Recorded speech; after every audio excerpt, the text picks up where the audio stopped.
Hi, I'm Steve. Welcome to my shop.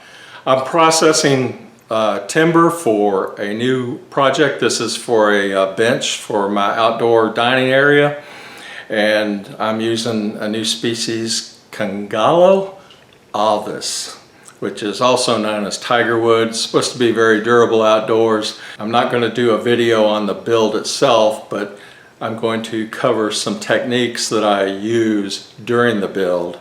I just want to share with you processing this very heavy timber. The 8/4 stock you see me processing in this, that board was 12 feet long.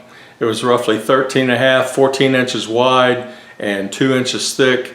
And that thing weighed probably 130 pounds at least. And at my age, it's getting tougher to move those things around. Now, during one of the rips in this video, you'll see that I had binding, and it actually slowed the motor down on my saw. And this saw has got a 7.5 horsepower main motor. I was being a little bit aggressive on how fast I was feeding it.